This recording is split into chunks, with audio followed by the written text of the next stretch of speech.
بسم الله الرحمن الرحيم. السلام عليكم ورحمة الله وبركاته. الحمد لله وكفى وسلام على عباده الذين اصطفى أما بعد. حاضرین و ناظرین، یہ درس نمبر 951 ہے، 951. آج سورہ یوسف کی 3 آیتوں کی تلاوت اور تشریح کی جائے گی. آیت نمبر 26، 27 اور 28، 26، 27 اور 28. چلیے سب سے پہلے ان 3 آیتوں کی تلاوت کرتے ہیں، لفظی ترجمہ اور ترجمے کے بعد تشریح کرتے ہیں. اعوذ باللہ من الشیطان الرجیم، بسم اللہ الرحمن الرحیم.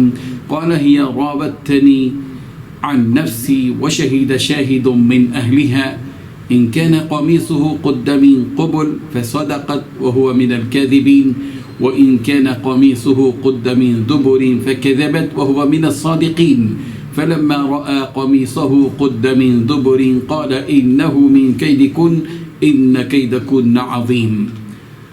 لفظی ترجمہ یوں ہے، قال یوسف نے کہا، ہیا اسی نے راودتنی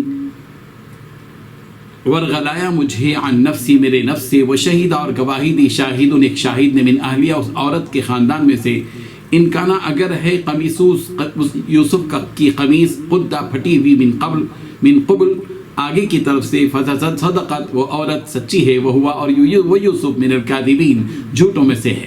وہ ان کانا اور اگر ہے، قمیصوس یوسف کی قمیص، قدہ پھٹی ہوئی، من دبرین پیچھے سے، فکذبت تو وہ عورت جھوٹی ہے، وہ ہوا اور وہ یوسف من الصادقین سچوں میں سے ہے.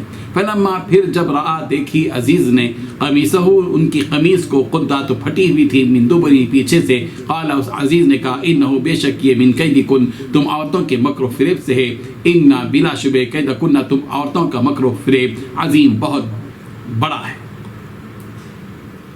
یہ ترجمہ یوں ہے، یوسف نے کہا کہ اسی نے مجھے مائل کرنا چاہا تھا، اور اس کے قبیلے میں سے ایک فیصلہ کرنے والے نے یہ فیصلہ دیا کہ اگر اس کا کرتا آگے سے پھٹا ہوا ہے تو یہ سچی اور یوسف جھوٹا، اور اگر کرتا پیچھے سے پھٹا ہو تو یہ جھوٹی اور وہ سچا.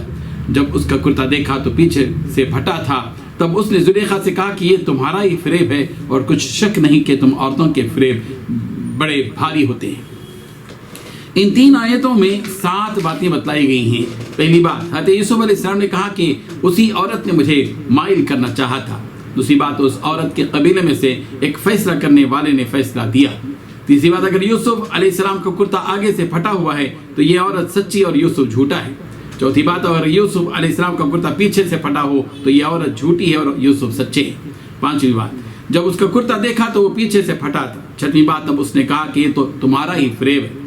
ساتویں بات، اور کچھ شک نہیں کہ تم عورتوں کے فریب بڑے بھاری ہوتے ہیں.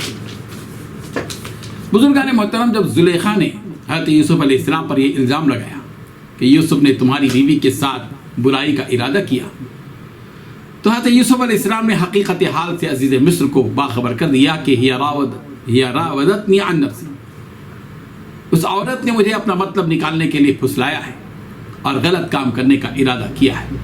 حضرت یوسف علیہ السلام کے سر سے پتہ چلا کہ اگر کوئی شخص کسی پر تہمت لگائے تو اپنی برات کے لیے اور دفاع کے لیے حقیقت حال کا بیان کرنا بزرگ کے شان کے خلاف نہیں ہے. ایسے وقت خاموشی مناسب نہیں ہے، بلکہ حقیقت کا بتلا دینا ہی مناسب ہے، جیسا کہ حضرت یوسف علیہ السلام نے کیا. جب اس عورت نے یعنی زلیخا نے حضرت یوسف علیہ السلام پر الزام لگایا، حضرت یوسف علیہ السلام صاف طور پر کہا کہ میں نے نہیں، اس نے پھسلایا ہے، تو ظاہر بات ہے کہ حضرت یوسف علیہ السلام کی برات ضروری تھی. چنانچہ زلیخا ہی کے خاندان کے ایک فرد نے گواہی دی، بلکہ فیصلہ کن ایک بات حقیقت اس نے بتائی کہ دیکھو اے عزیز مصر، یہی تمہارے سامنے فیصلہ ہو جاتا ہے کہ ان کان قمیصہ قد من قبل فصدق، اگر یوسف کی قمیص آگے سے پھٹی ہے تو اس کا مطلب یہ ہے کہ فصدقت، یہ زلیخا سچی ہے، وہ من الکاذبین اور یوسف جھوٹے ہیں. وَإِن كَانَ قَمِيصُهُ قُدَّ مِن دُبُرٍ، ہاں دیکھو کہ اگر یوسف کا کرتا، یوسف کی قمیص اگر پیچھے سے پھٹی ہے تو اس کا صاف مطلب یہی ہے کہ زلیخا نے یوسف کو کھینچا ہے پیچھے سے، وہ تو بھاگنے کی کوشش کر رہے تھے، دروازے کی طرف بڑھ رہے تھے. تو فکذبت، ظاہر بات ہے کہ اس صورت میں زلیخا کی غلطی ہے، وہی جھوٹی ہے، اور وہ من الصادقین اور یوسف سچے ہیں، وہ تو بچنا چاہ رہے تھے.